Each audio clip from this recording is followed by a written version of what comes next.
In the late 1980s and the early 1990s, Kenner ran the toy market. When it came to licensing toys based off of popular movies of that time, Kenner had its eye focused on everything it could take, rated R movies, kids shows, and put everything out there that we would have ever wanted. Vader, watch out! And he's got a lightsaber! It's Kenner's Star Wars action figures, each sold separately. Who can save it? Swamp Thing! Nobody poisons the swamp trap. I live here. It's free. You're next, John Connor. I'm back. Terminator deploys his secret weapon. Hasta la vista, baby. Terminated. And one of my favorite Kenner toy lines was Aliens. They're unstoppable! But we've got to give it our best shot! Thunder the Marines! We're the Space Marines! Drake, Ripley, Apone, Bishop, and I'm Hicks, armed with the latest high-tech heavy metal. Queen Alien breathing down your back? I blast her with the Bug Rocker. Button heads with a Bull Alien? Ripley frags him with the Turbo Torch. Alien invasion problem?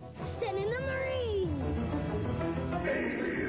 Space Marine figures and Alien figures, each sold separately. Now, the Kenner Alien toy line was something I had a lot of as a kid. I owned practically almost every figure that came out, and the reason for that is because Aliens was something my dad and I would enjoy together. By the time these toys came out, I had already seen Alien 1, 2, and 3, and by that time, Alien toys were just hitting the market by the time Alien 3 had come out. So even though I owned the Kenner Terminator toys and the Kenner Swamp Thing toys, Alien toys were my favorite thing because the Alien movies embodied something that sticks with me today, which is true horror put into the film. It's atmospheric horror, it's psychological horror, and it's actual physical horror when it comes to the actual xenomorphs and them popping out of humans' bodies and things like that.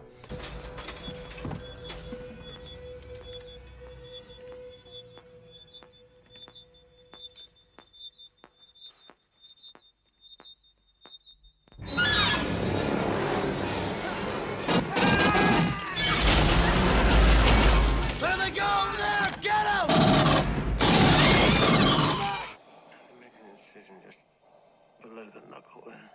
Right here, stand by.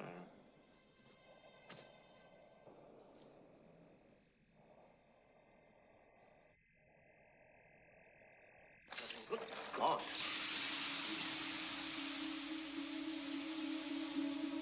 That crap's gonna eat through the hull. These movies are not only some of my favorite movies, but they are some of my favorite toys that have ever been released. But that's not to say that there were some really weird and odd design choices when it came to the Kenner Alien toy line. There were many different variants of the Alien Kenner toy line, as well as many different sets. And this brings me to my list. In my list today, I'm going to go through the top 5 strangest Kenner Alien toys that were ever released. Number 5 on the list is the Snake Alien.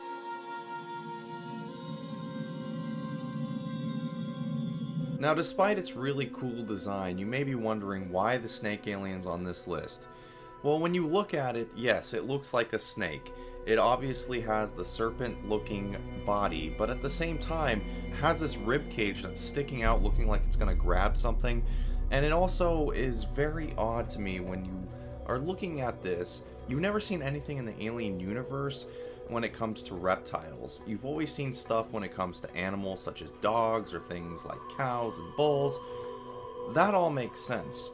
And when you're talking about the Alien Kenner toy line when it comes to the animals, I could fully see a gorilla alien making sense. I could fully see a jaguar alien making sense. But a snake alien, it kind of makes you question how a facehugger even got onto a snake, and in the end, how the snake alien would grow to be such big size. Because according to the charts of what the snake alien's supposed to be, it's supposed to be taller than the grown size of a man.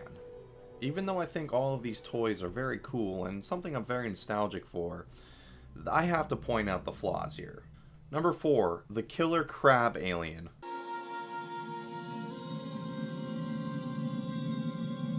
Now overall, this is a really strange design.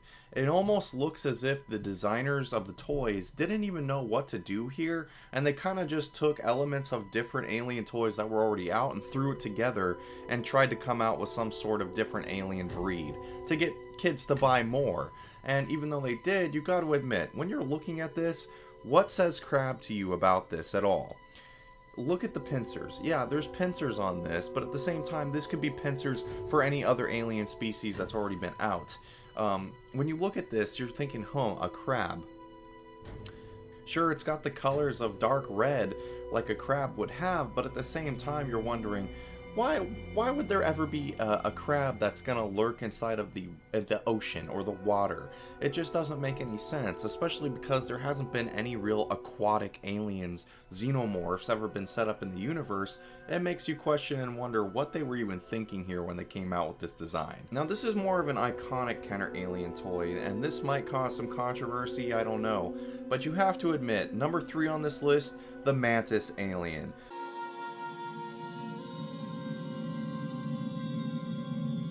I mean, look at this thing. This toy embodies the 80s and the 90s. This embodies Kenner alien toys as a whole. It's fluorescent green color, almost see-through, and the variant Canadian version where it's blackish and greenish see-through, where it's really, really cool looking. But you got to admit, a Mantis Alien.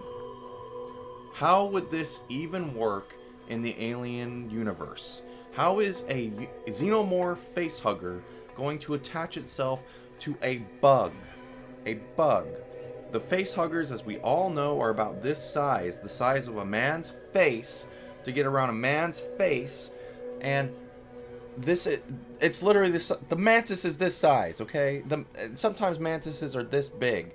So how are you going to tell me that an alien facehugger was able to impregnate a bug? A bug. And the only reason I could ever see this even working even a little bit is if somehow they got a embryo of a xenomorph and they somehow combined its DNA to be with some sort of mantis. That's the only way I could ever see this work. But I've never seen any storyline behind the Mantis Alien. It's not something that's in any of the comic books, much like any of the Kenner alien toys are. But you gotta admit, a Mantis figure is really, really, really weird. And it seems like Kenner, near the end of its lifespan when it came to the alien toys, got lazier in the designs. And the next 2 figures I'm going to mention are going to be proof of that. Number 2 on the list, the King Alien.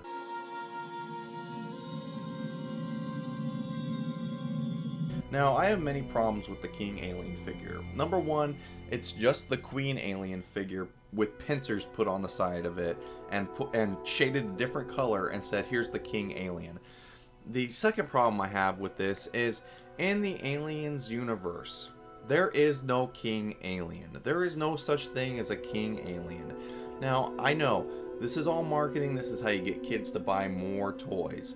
And the King Alien is a genius way to get kids to buy more alien toys. It worked on me when I was a kid. I guarantee you I had this as a child, and I'm gonna actively find it for my collection I have now in the box. But you got to admit, the King Alien, when it comes to the xenomorphs and the alien universe, all it does is make more questions than it answers. Now, last but not least on this list is by far the laziest, strangest, and just outright cash-in alien Kenner toy that ever came out. The Swarm Alien.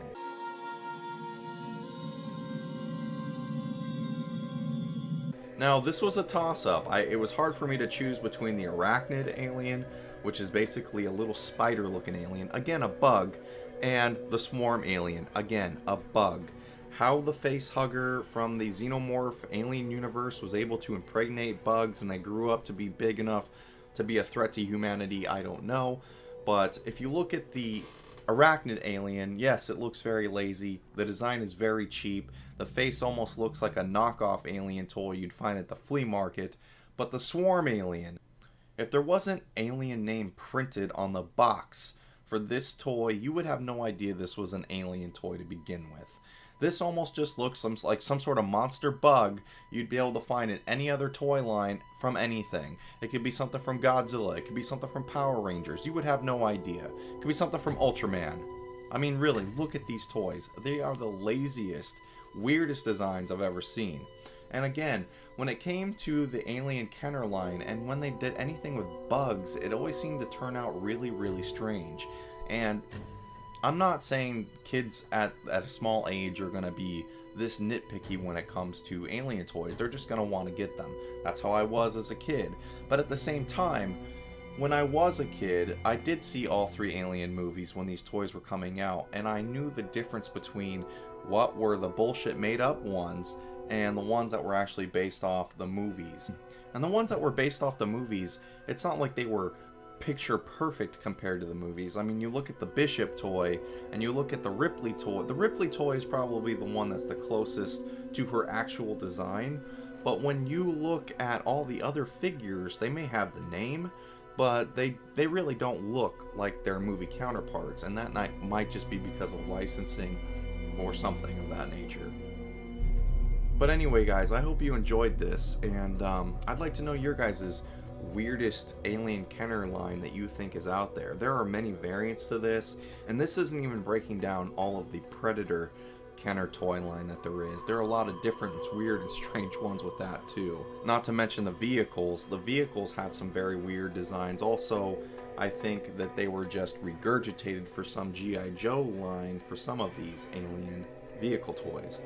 But that's another video for another time. Anyway, guys, I hope you enjoyed this. I'll see you on the next video. I am out. I mean, look at this. It's like they took the line from the movie, "It's a bug hunt," way too freaking seriously. Mantis Alien? What the fuck?